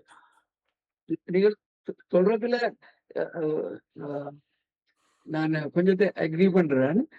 இப்ப நான் எங்கட நோக்கம் அங்க போய் உதவி செய்யறதுல பழகின பழக்கம் வந்து நீங்க சொன்ன மாதிரி 12 மணியோட அங்க பள்ளிக்கூடங்கள் அது வந்து மற்றது 9 மணிக்கு தான் துவங்குறது. இங்க எல்லாம் எங்கட ஸ்கூல் வந்து 7 மணிக்கு துவங்கி 6 மட்டும் பிள்ளைகள் 7 மணிக்கு சில நேரம் நித்திரையால அப்படியே ஏத்தி கொண்டு வந்து இங்க விட்டுட்டு அதுகள் ஓடிடுங்கள் ஆபீஸுக்கு. அப்படியும் இருக்கணும். பிறகு ஆபீஸால 5:30 மணி 6 மணி என்ற ஒண்ணு ஓடி வந்து பிள்ளையத்தி கொண்டு ஓடிக்கிட்டு அப்படியும் நடக்குது. அதே மாதிரி அங்க இதைத்தான் நாங்கள் அங்க இன்ட்ரடியூஸ் பண்ண. I had a meeting with department also. Department அப்ப அங்கத்தியான் டைரக்டர் ஆஃப் சைல்ட் கேர் இப்ப ஒரு 10 வருஷத்துக்குள்ளதான் அங்கேயும் ஒரு சைல்ட் கேர் செப்பரேட் டிபார்ட்மெண்டாவே வந்திருக்கு இப்ப. அப்ப அதுல இருந்து ஒரு டைரக்டர் நார்தர்ன் ப்ராவின்ஸுக்கு இருக்கிறார். நான் அவரோடையும் மீட் பண்ணி I explained to them this is what we are doing in Australia. And மற்றது நான் ஒரு பம்பளப்பிட்டியால ஒரு ஒரு வீட்டை ரெண்ட் பண்ணி அதை ஒரு 3 months I spent there. அதை ரிப்பேர் பண்ணி கன்வெர்ட் பண்ணி அதை ஒரு ப்ரீ ஸ்கூல நானும் ஒய்ஃபும் இந்த ஒய்ஃப் அங்கே ஒரு 3 years இருந்து அதை ரன் பண்ணி கொண்டிருந்தவ. ஃபுல் அது வந்து 6 மணி தொடக்கம் பின்னேரம் மட்டும். ஸோ அதைத்தான் we were trying to educate and tell them. அப்போ அதுல கன பேர் வந்து கொண்டிருந்தவ. பட் கோவிடோட அதை எங்களுக்கு அதுக்கு மேல நடத்த முடியாம போயிட்டு தான் அந்த டைம்ல இருந்து. பிறகு அவன் வந்துட்டா எங்களுக்கும் வயது போயிட்டு இப்ப we can't do it. But அதே நேரத்துல இப்ப அவையண்ட பிரச்சனைகள் கணக்கு.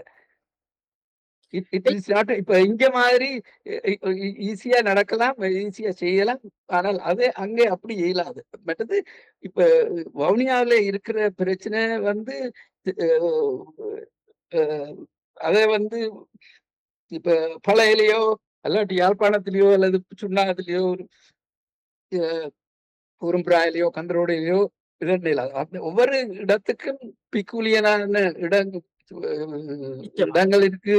அது இந்த கஷ்டங்கள் இருக்கு. இல்லை, நீங்கள் கொழும்புடன் வன்னியை ஒப்பிட முடியாது. கொழும்பில் ஓரளவு வேலை வாய்ப்புகள் உள்ள, காலையில் சென்று மாலையில் வருபவர்கள் வெளிநாடு போல வாழ்கிறார்கள். ஆகவே அங்கே வெளிநாடு போன்ற ஒரு சிறுவர் பராமரிப்பு இல்லங்களை அமைப்பது இலகுவாக இருக்கும்.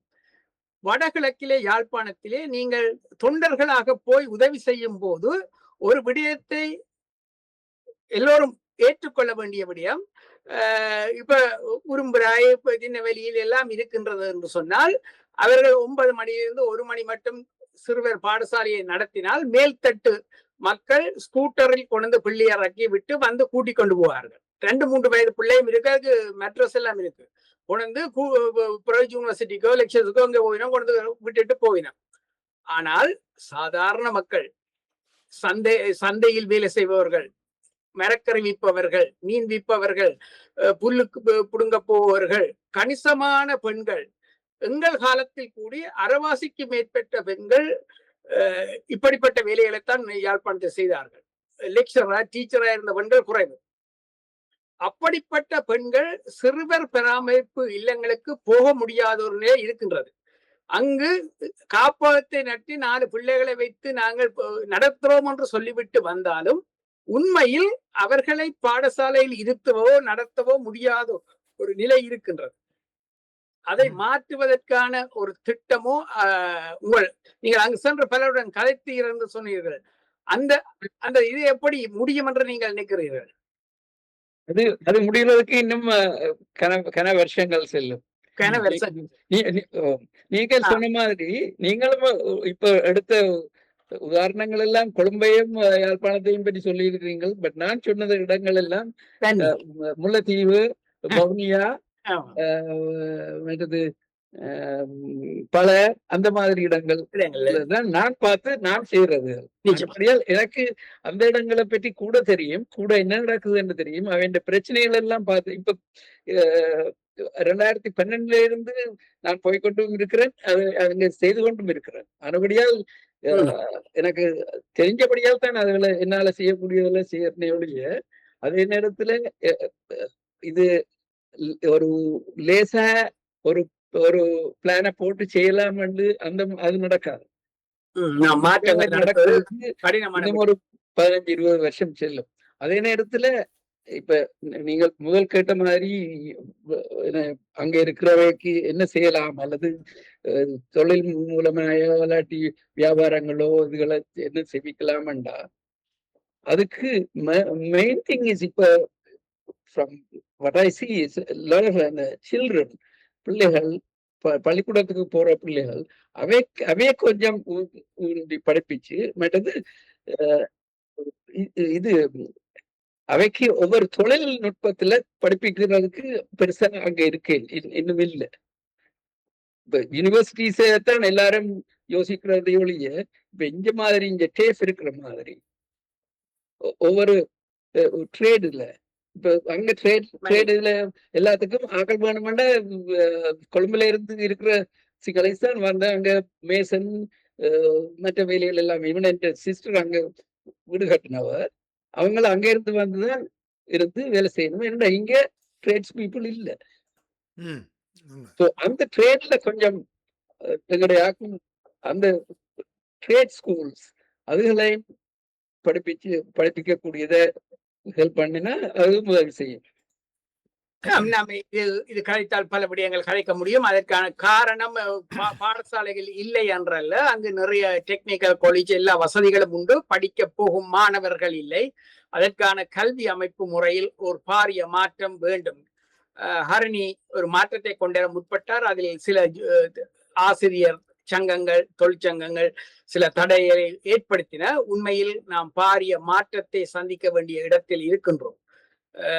அவை விளங்குகின்றது. நீங்கள் அங்கு தொழிற்கல்வியை முன்னேற்ற வேண்டிய கட்டாயம் உண்டு. அதற்கான வசதிகளும் பாடசாலைகளும் நிதி வளங்களும் உண்டு. அதில் படிக்க மக்களை கொண்டு வருவதுதான் கஷ்டம். அதுதான் அங்கு பாடசாலை உண்டு. அங்கு பாடசாலையில் மக்களை கொண்டு படிப்பிப்பதற்குத்தான் ஆக்கள் முடியவில்லை. அதுதான் மாற்ற வேண்டும். இன்னும் ஒரு 15-20 வருஷம் செல்லும். ஏன்னா எங்கட mentality, the way we think, we have to change our way of thinking and way of deciding things, which we are not. மாற்றங்கள் தேவை. Yes, அதுக்கு தக்கன என்ன சொல்றது, we have to make it is more conducive for the people to work, think that way. அந்த மாதிரி ஆக்களை யோசிக்கிறதுக்கு மாற்றி வைக்கணும். மாற்றங்கள் உதாரணமாக யாழ்ப்பாணம் ஆஸ்பத்திரியில் துப்புரவு தொழிலாளர்களை எடுக்க முடியாமல் இருக்கின்றது. ஏனென்று சொன்னால் அங்கு அரச உத்தியோகத்திற்கு O level பாஸ் பண்ணியவர்கள் தான் பெற முடியும். வெளிநாடுகளில் துப்புரவு தொழிலை அரசாங்கம் எடுக்கும் போது O level பாஸ் பண்ண கேட்பதில்லை. அதனால் அங்கு அந்த நிலையை மாற்ற வேண்டும். சில விடயங்களை மாற்ற வேண்டும். சில தொழில்களுக்கு உங்களுடைய பள்ளிக்கூட அறிக்கைகளோ பள்ளிக்கூட இதுகளோ தேவையில்லை. வெளிநாடுகளில் பல நாடுகளில், ஐரோப்பிய நாடுகளில், வெளிநாடுகளில் நீங்கள் டேஃபுக்கோ இதுக்கும் போகும்போது உங்களுடைய O level A level சர்டிபிகேட்டை பெருசாக பார்ப்பதில்லை. ஓரளவு உங்களுக்கு மேத்ஸ் லாங்குவேஜ் தெரிஞ்சால் அவர்கள் படிப்பிப்பார்கள். அந்த நிலை நம்ம நாட்டில் இல்லை. O level சர்டிபிகேட் கொண்டா A level சர்டிபிகேட் கொண்டான்றார்கள். சரி, சத்தியவான் வேறு விடயத்துக்கு செல்லும். நான் அவருடைய பொருளாதார வளர்ச்சிக்கான நிதிசார் கருவிகள் தொடர்பான ஒரு உரையை நீங்கள் துபாயில் ஆற்றியிருக்கிறீர்கள். அந்த அப்படியான அந்த நிதிசார் மூலங்கள் என்பது தொடர்பாக இலங்கையில் இருக்கக்கூடிய குறிப்பாக வடக்கு கிழக்கு பகுதிகளில் இருக்கக்கூடிய அந்த அவ்வாறான கருவிகள், அந்த டூல்ஸ் ஃபார் எக்கனாமிக் டெவலப்மெண்ட், அந்த அப்படியான விடயங்களை எவ்வாறு அங்கு அடையாளம் காண முடியும் என்று நீங்கள் கருதுகிறீர்கள்? அது ஈழத்திலே அங்கு வந்து இந்த ஷேர் மார்க்கெட்ஸ், மற்றது அப்படியான ஃபைனான்சியல் இன்ஸ்டிடியூஷன், அப்படியான விஷயங்கள் வந்து எவ்வளவு தூரம் ஒரு சாதாரண பொருளாதாரத்தில் தாக்கத்தை செலுத்துகிறது என்பது போன்ற அவதானங்கள் உங்களிடம் இருக்கிறதா? அல்லது எல்லாமே கவர்மெண்ட் ஃபெசிலிட்டிஸ் என்ற, கவர்மெண்ட் ஏதாவது செய்தால் தான் எங்களுக்கு நிதி கிடைக்கும் என்ற ஒரு நிலை? அப்படி என்று இல்ல. இப்ப உதாரணத்துக்கு நான் 1, 2 எனக்கு தெரிஞ்ச இத சொல்றேன். அங்க நடந்ததுல. ம். இப்ப என் ஃப்ரெண்ட் ஒரு என்ஜினியர். அவர் என் கிளாஸ்மேட் அவரும். அவர் வந்து அங்க அந்த உப்பு உப்ப எங்கேயாவது உப்பு ஆனாலும் அனரவுல தானே. அதுல அதை இதண்டு அதை கொஞ்சம் பெருசாக்கி எக்ஸ்போர்ட் பண்ணலாம் என்று ஒரு வேற இன்னும் ஒரு ஐ திங்க் ஜப்பானீஸ் ஒரு ஆளோட அங்க செய்யலாம்னு கூட்டிக் கொண்டு போய் அந்த இடமெல்லாம் பார்த்து இதண்டவ. அதுக்கு they had to get the license. ம். ஸோ அப்ப மாகாண சபை இது வந்து ஒரு நடந்த ஒரு 7-8 வருஷத்துக்கு முன்ன. ம். அப்ப அவர் அங்க அங்க போய் அது இந்த அப்ரூவல் எடுக்கிறதுக்கு முடியாம போயிட்டு. ம். முடியாம போனது என்னன்னா, காசு கொடுத்திருந்தா அது உடனே எடுத்திருக்கலாம் ஈஸியா. உடனே என்ன ஈஸியா எடுத்திருக்கலாம். ஆனால் இவருக்கு காசு கொடுக்க விருப்பம் இல்லை. யாருக்கு? எங்கட ஆக்கள் தான். எங்கட politicians. Tamil politicians, not Sinhalese. Tamil politicians. அங்க ஓமண்டு மினிஸ்ட்ரியில ஓமண்டு இங்க வந்து எனக்கு ஆக்களையும் தெரியும். வரும்போது பேரைகளை சொல்ல விருப்பம் இல்லை. அந்த டைம்ல அவே காசு தர மட்டும் இழுத்து ஒரு 1 இயருக்கு மேல பிறகு they gave. அதே மாதிரி இன்னொன்று இந்த தண்ணி டீசல்னைசேஷன் மாதிரி இன்னும் ஒரு இது ஒன்று செய்யறதுக்கு சேம் திங் ஹேப்பன். அது இன்னொருவர் எனக்கு தெரிஞ்சவர் இங்கிலாந்துல இருந்து வந்து செய்ய பார்த்தவர். ஆனால் செய்ய முடியல.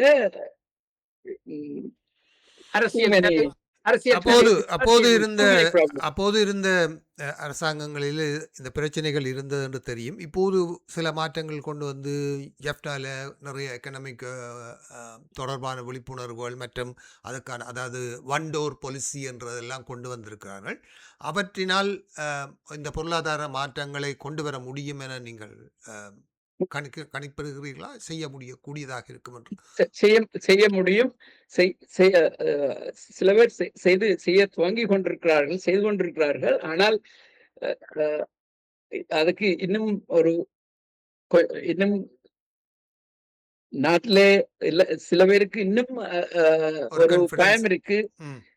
நாட்டுல ஏதாவது நடந்தால் நடக்கலாம், போகும் பிழைக்கலாம் என்ற ஒரு பயமும் இருக்கு.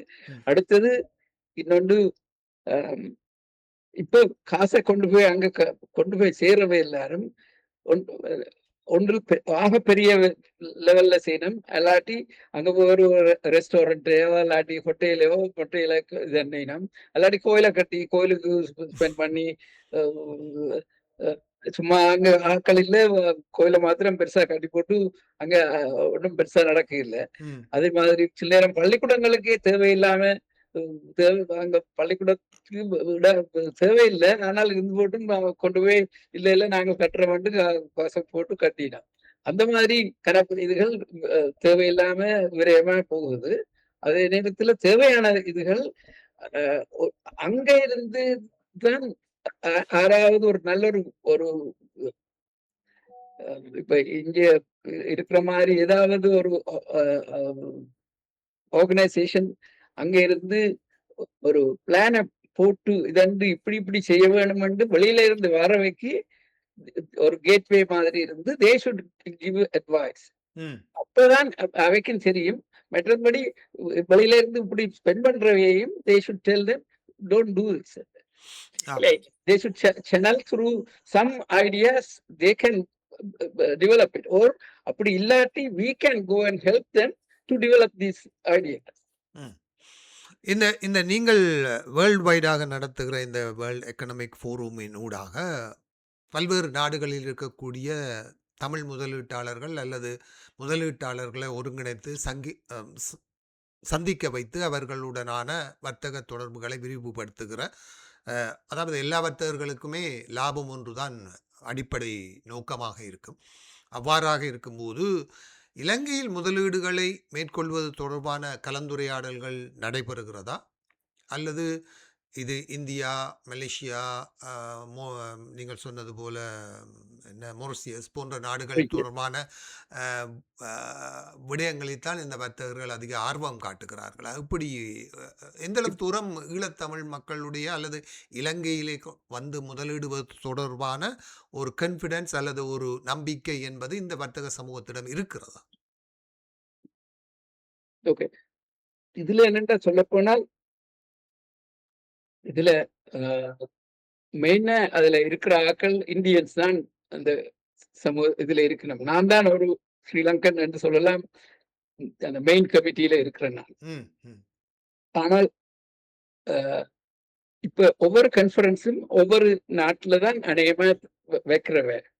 அப்ப வைக்கிறதுன்ற நோக்கம் என்னன்னா, அந்த நாட்டுல வைக்கிறபடியால் அந்த நாட்டுக்கும் இந்தியா, ஸ்ரீலங்கா, மெயின்லி இந்தியா என்னடா இந்தியன்ஸ் தான் கூட இருக்கிறபடியால் இந்தியாவுக்கும் அந்த நாட்டுக்கு, இப்ப மொரிஷியஸுக்கும் இந்தியாவுக்கும் அதை பற்றி தான் கூட வினம். இப்ப நான் வந்து ஸ்ரீலங்காவை பற்றி பேசுவேன். ஆனால் அதை அங்கே இருந்து அங்கே மொரிஷியஸ்ல இருக்கிறவையும் lot of Indians.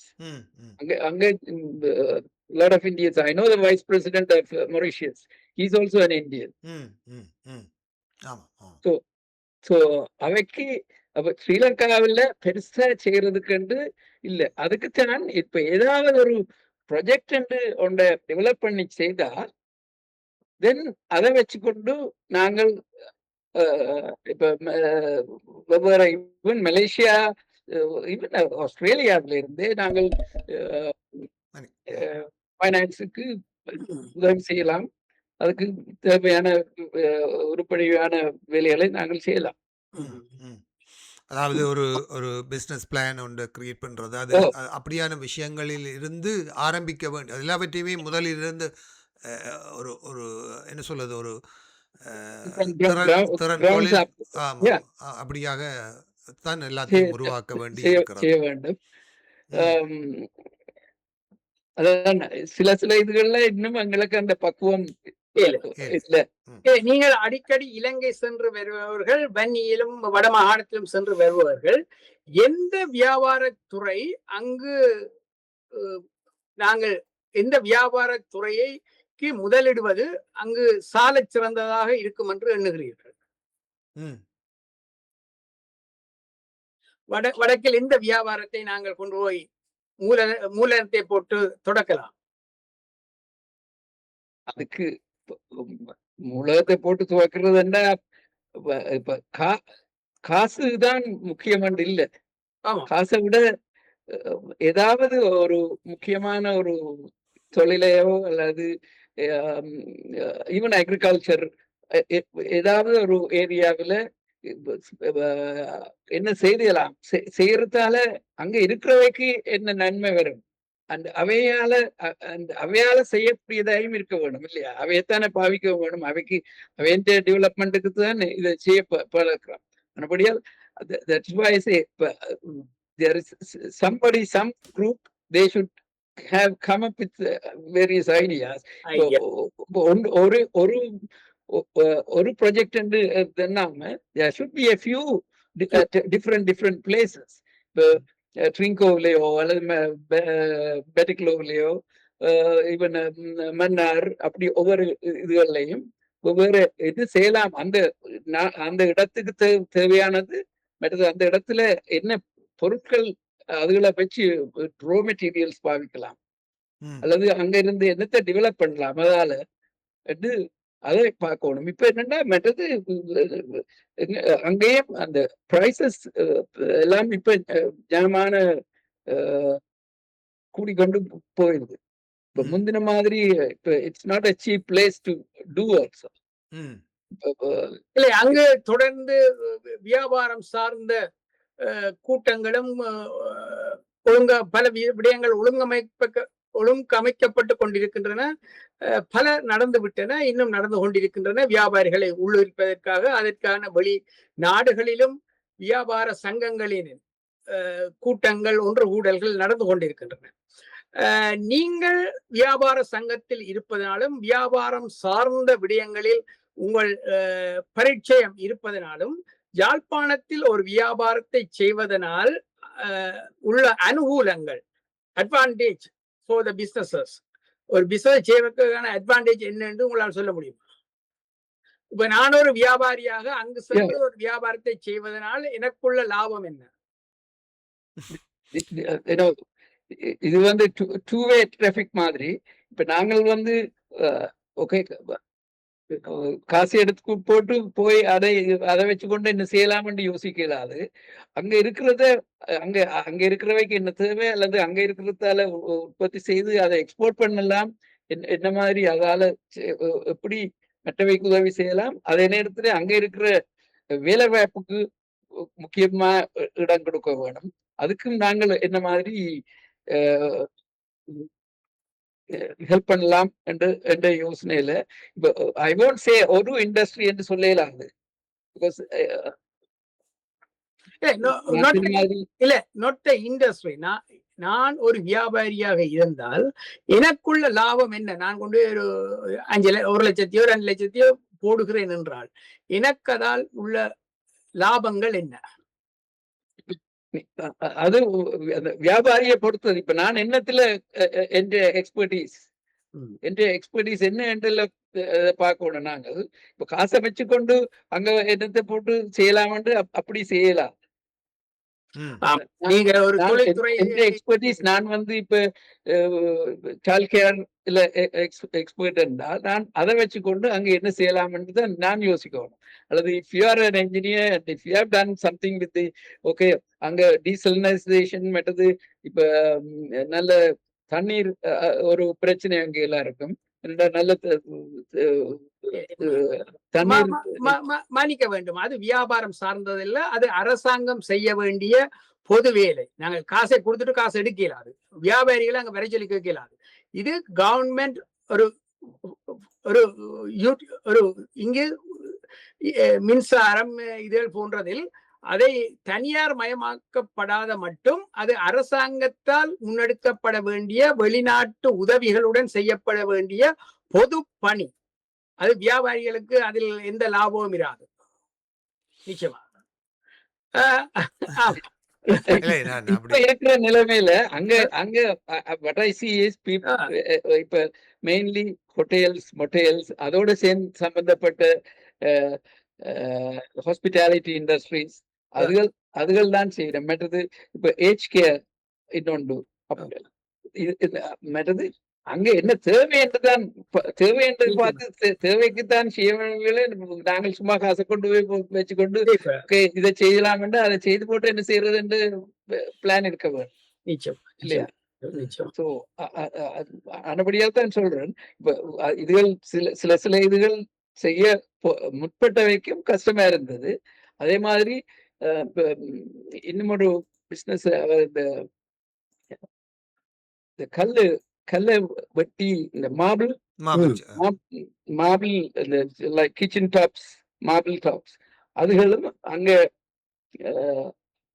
மன்னாருக்கு கிட்ட ஒரு இடத்துல இருந்து எடுத்து அதையும் செய்யறதுக்கு ஒரு சின்ன ஒரு ஃபேக்டரி வந்து ஒருத்தர் ஸ்டார்ட் பண்ணவர். பட் முடியலைன்னுட்டு ஆள் வந்துட்டு பிறகு பல தொழில் துறைகளை தொடக்கிவிட்டு பலர் வந்திருக்கிறார்கள். அதனால் தான் கேட்கின்றேன், அங்குள்ள வியாபாரிகளுக்கான தடைகள் என்ன? obstacle for businesses. இந்த கம்யூனிட்டி நாங்கள் முதல் வழிபடுத்த பண்ணணும். அவைக்கு the way they think is different. ஆமா. அதாவது ஒரு ஒரு ஒரு என்ன ஒரு தரமான வாழ்க்கை என்ற வாழ்க்கை தரத்தை உயர்த்தி கொள்ள வேண்டும் என்பதை விட இருக்கும் சங்கடங்களுடனே வாழ்ந்துவிட வேண்டும் என்று நினைக்கக்கூடிய ஒரு சமூகத்துக்குள் தான் நாங்கள் இவற்றை எல்லாம் யோசிக்க வேண்டி இருக்கிறது. வாழ்க்கை தரத்தை உயர்த்த வேண்டும், பொருளாதாரத்தை உயர்த்த வேண்டும், தன்னுடைய என்ன சொல்ல சமூகத்தின் வாழ்க்கையை உயர்த்த வேண்டும் என்று சிந்திக்கின்ற சமூக பிரமுகர்களோ அல்லது அரசியல்வாதிகளோ கல்வியாளர்களோ இல்லாத ஒரு சமூகம் போல நமது சமூகம் வாழ்ந்து கொண்டிருக்கிறது. மற்றது வெளியுலக தொடர்புகள் என்பவை அங்கு வந்தால் அது தவறு என்பது போலவும் ஒரு ஒரு மனோபாவம் அங்கு இருக்கிறது. அதாவது சர்வதேச சமூகத்துடனான உறவுகள் தொடர்புகள் என்பவை ஒரு லிமிட்டடாக இருக்க வேண்டும் என்று அவர்கள் யோசிப்பதும் அந்த வர்த்தகங்களுக்கு தடையாக இருக்கிறது என்று நான் கருதுகிறேன். நீண்ட நேரம் பேசியிருக்கிறோம் என்று நம்புகிறேன். மிகவும் அதிகமாக இறுதியாக ஆஸ்திரேலியாவிலே நீங்கள் சமூக நடவடிக்கைகள் என்று இந்த கல்வி அதாவது தமிழ் பள்ளிக்கூடங்களை ஆரம்பித்தது மற்றும் சைவ நிகழ்வுகள் போன்றவற்றை நீங்கள் நடத்தியிருக்கிறீர்கள். அந்த சமூக அனுபவங்களை இப்போது மாறி வருகிற அடுத்த தலைமுறையினர் எவ்வாறு இந்த விடயங்களை கையாளப் போகிறார்கள் என்று ஒரு ஒரு கருத்தை உங்களிடம் கேட்டால் என்ன சொல்கிறீர்கள்? நாங்கள் அங்கிருந்து வந்தபோது இங்கு தமிழை கற்பிக்க வேண்டும், தமிழை தக்க வைக்க வேண்டும் என்பதற்கான பல முயற்சிகளை உங்களை போன்ற பல மூத்தவர்கள் செய்திருந்தீர்கள். இனிவரும் எதிர்கால தலைமுறையினர் எவ்வாறு அவற்றை எடுத்துச் செல்வார்கள் என்ற எதிர்பார்ப்பு உங்களிடம் இருக்கிறது என்று அறிந்து கொள்ள விரும்புகிறேன். இப்ப இருக்கிற நிலைமையில கொஞ்சம் கஷ்டமான வேலை. ஏனென்றா I can see from my children, my grandchildren. அதே மாதிரி தான் இப்ப அவன் ஃப்ரெண்ட்ஸ் இந்த grandchildren. My eldest fellow, he's 26 years, 26, 23. மற்றது 20, 17. 4 பாய்ஸ், 2 கேர்ள்ஸ். எனக்கு 2 பொம்பளை பிள்ளைகள், 2 பேருக்கும் 2 பாய்ஸ். ஸோ இந்த வயதுல இருக்கணும். இப்ப அவையில என் பிள்ளைகள் 2 பேருக்கும் தமிழ் ஓரளவுக்கு தெரியும். பிகாஸ் நான் தமிழ் பேசுகிறேன், அவைய கூட்டிக் கொண்டு போறேன். மற்றது இங்கே தமிழ் பள்ளிக்கூடத்துல எல்லாம் அவைய உதவி செய்து கொண்டிருந்தவ. இந்த கிராண்ட் சில்ட்ரன் எடுக்க போனா அதுல மூத்தவன் கொஞ்சம் தமிழ் பேசுவான், 2வது தமிழ் விளங்கும், கதைக்க மாட்டான். மற்றது 2 பேரும் கடைசி 2 பேரும் தமிழ் ஓரளவுக்கு தான் விளங்கும், கதைக்கவே மாட்டாங்க. அதே மாதிரி இதுதான் அந்த நிலைமை. இப்ப நாங்கள் நடுக எல்லா மீட்டிங் எல்லாத்துலயும் தமிழ் என்ன மாதிரி வளர்க்கலாம், என்ன மாதிரி செய்யலாம், என்ன மாதிரி எத்தனையோ மீட்டிங்ல நானும் சேர்ப்பு கலந்திருக்கிறேன், பேசியிருக்கிறேன், மற்றவை கேட்டிருக்கிறேன், அவையோட டிஸ்கஸ் பண்ணியிருக்கிறேன். இப்போ தமிழ் ஸ்கூலோட இப்போ லாஸ்ட் இயர் மீட்டிங் ஆல்சோ அதுலயும் நான் போய் பங்கு பெற்றுட்டேன். ஆனால் it's going to be very tough. ஏனென்றா நாங்கள் எங்கட நாட்டை விட்டு வெளிக்கிட்டு வந்தால் we had to assimilate somewhere along the line with the main community. Main community என்னைக்குள்ள இங்க அதே நேரத்துல you can keep your identity, that's not a problem. இப்ப எங்கட உடுப்புகள் அல்லது பேருகள் மற்றதுகளை பார்த்தோன்னா தெரியும் நாங்கள் வேற வெளியில இருந்து வேற ஆகலன்னு தெரியும். அதே ஆனால் அதே இனி வேற சந்ததிகள் எவ்வளவு தூரம் கண்டினியூ பண்ணினோம்ன்றது கொஞ்சம் கஷ்டமானது.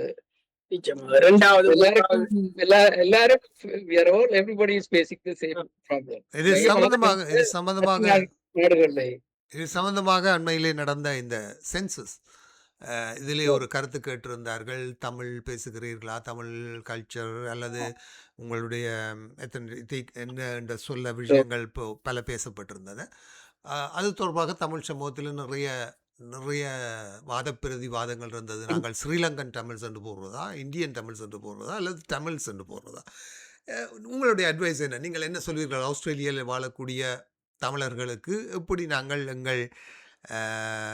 எங்கள் மரபை அடுத்த ஒரு 90 வருஷத்துக்கு பிறகு பார்ப்பவர்களுக்கு எப்படி நாங்கள் வெளிப்படுத்த வேண்டும் என்று கருதுகிறீர்கள்? ஸ்ரீலங்கன் தமிழ்ஸா அல்லது தமிழ்ஸா? இப்ப நான் போன உடனே எங்கேயாவது வெளியில அல்லது ஆஃபீஸுக்கு போனா அல்லது நான் இன்னும் ஒர்க் பண்ணி கொண்டிருக்கிறேன். I have my office hmm. Every day I work there. If I meet with others, புதாக்களோட நினைக்கல the first thing they think is I'm an Indian, ம். ம். not Sri Lankan. நான் சொன்ன பிறகு ஆனால் ஃப்ரெண்ட்ஸ் அவங்களுக்கு தெரியும் because they know who I am. ம். So it is, and also in the last 10 years, the number of migrants from India is Massive. 10 times or Mm, 20 times mm. of us. And they are going to be one of the major areas, especially in Australia. They are going to dominate in almost everywhere. They are already, and you know these fellows, they got into trouble. They are the builders. ரெண்டு பேரும் இன்றைக்கு நியூஸ்ல இருந்து they owe $3 billion. They have Oh, yeah, yes, ம். they went into liquidation. oh, So they are anyway, Indian.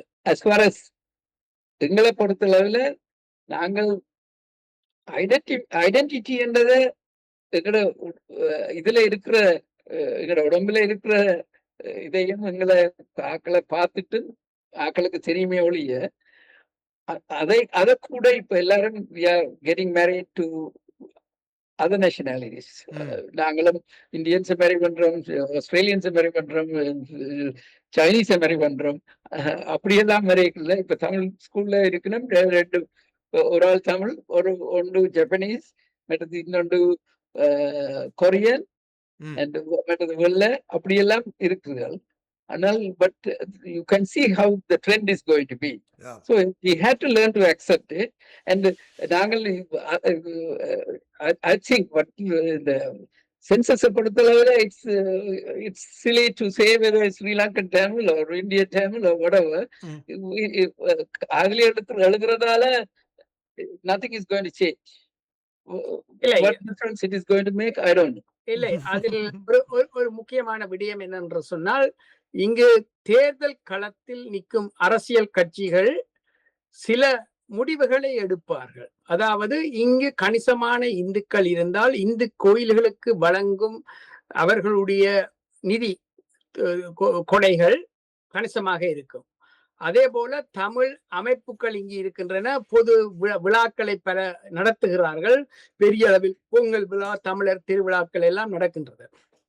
அதற்கான கொடுப்பனவுகளும் கணிசமாக இருக்கும். என்றால் அந்த பொது அமைப்புகள் தான் இப்பொழுது பொது வழியில் வந்து எங்களை தமிழர்களாக பதிய சொல்லி எங்களை தூண்டினார்கள். காரணம், அவர்களுக்கான கொடுப்பனவுகளும் அரசாங்க உதவிகளும் நாம் எவ்வளவு வீதம், எத்தனை வீதம் இங்கு இருக்கிறோம் என்பதை பொறுத்து கணிசமாக அமையும். ஏனென்றால் அவர்களுக்கு தெரியும் அவர்களுக்கு எங்களுடைய தேவை இருக்கின்றது இல்லையா? நான் பாலிடிக்ஸ்ல இருந்தபடியா எனக்கு தெரியும். அதுக்கும் இதுக்கும் ஒரு சம்பந்தமே இல்லை. இதுக்கும் ஒரு சம்பந்தமே இல்லை. இது தாங்கள் அப்படி யோசிச்சு கொண்டு எல்லாம் செய்யலாம்.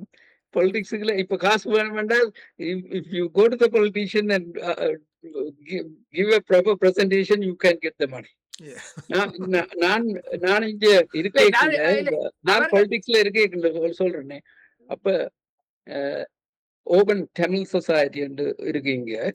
அப்ப முதல் அவை ஒரு 4-5 பேர் இருந்து ஏதோ சின்ன சின்ன இதுகள் செய்வோம் என்று செய்து கொண்டிருந்தவ. அப்ப நான் சொன்னான், அதை ஒரு ஃபார்மலைஸ் பண்ணி ஒரு ஆர்கனைசேஷனுக்கு ஒரு பேர் ஒன்றை வச்சு செய்யுங்கோ. Then I can also help you through the கவுன்சிலுக்குள்ளால காசு கொடுக்கலாம்ட்டு. ஸோ அதுல இருந்துதான் ஓபன் தமிழ் சொசைட்டி என்று ஸ்டார்ட் பண்ணாங்க. அந்த மாதிரி சின்ன சின்ன இதுகள் கொடுக்கலாமே ஒழிய, மற்றபடி அதே நேரத்துல ஆனஸ்ட்லி எங்களுக்கு தேவையா அப்படி கவர்மெண்ட்ல இருந்து காசு தேவையா? கோயில் கட்டுறதுக்கு தேவையா? கோயில் கட்டுறதுக்கு there is plenty of money. Instead of that, அதை விட்டுட்டு நாங்கள் ஒரு HKR people, இப்ப நாங்கள் எல்லாருக்கும் வயது போய் கொண்டிருக்கு. இப்போ நான் சொல்றது, I don't want to உங்களுக்கு எதிராக கலைக்கிறேன். அதே நேரத்துல நான் சொல்றேன்னா இப்ப நான் ஐ mix with other communities also. Lebanese, Chinese, they built their schools. Lebanese schools இருக்கு. ம். Lebanese churches ஓட சேர்ந்து they have aged care. ம். And also they run various other things which they are doing. இப்ப நாங்கள் வந்து சும்மா கோயிலையும் கட்டி கோயிலோட சேர்ந்து அதுக்கு மண்டபம் கட்டி அல்லது அதை செய்து என்று கட்டிக்கொண்டு இருக்கிறோமே ஒழிய மற்றத அதோட சேர்ந்து வேற வருங்கால ஆக்களுக்கு என்ன செய்யலாம் என்று கொஞ்சம் அதையும் யோசிக்க வேணும். உண்மை உண்மை உண்மை உண்மை அது அந்த கருத்தை நான் ஏற்றுக்கொள்ளுகிறேன். உண்மையில் கோயில் கோயிலாக கட்டுவதை விட எமது கம்யூனிட்டிக்கு எதிர்காலத்தில் என்ன செய்ய வேண்டும் என யோசிப்பது அருமை என்று நம்புகிறேன். நேரம் கடந்து கொண்டே இருப்பதால் சேகர் நாங்கள் அவருடனான சந்திப்பு நிச்சயம். அரங்கத்தை நிறைவுக்கு கொண்டு வரலாம் என்று நம்புகிறேன். மிக்க நன்றி பாலேந்திரா அவர்களே, நம்மோடு இணைந்து கொண்டு உங்கள் கருத்துக்களை பகிர்ந்து கொண்டதற்கும் உங்கள் வாழ்வு அனுபவத்தையும் நீங்கள் செய்கிற சேவைகள் தொடர்பாக உங்கள் கருத்துக்களை நேயர்களுக்காக எடுத்து வந்ததற்கும் நமது மனமார்ந்த நன்றிகளை தெரிவித்து உங்களிடமிருந்து விடைபெறுகிறோம். மிக்க நன்றி. நன்றி நன்றி வணக்கம். வணக்கம் வணக்கம் நன்றி நன்றி. கல்யா நேர்கள் இதுவரை ஃபோக்கஸ் தமிழ் வானொலியில் கருத்துக்களம் நிகழ்ச்சியில் சிறப்பு விருந்தினராக பாலேந்திரா அவர்கள் கலந்து சிறப்பித்த கருத்துக்களம் இடம்பெற கேட்டீர்கள்.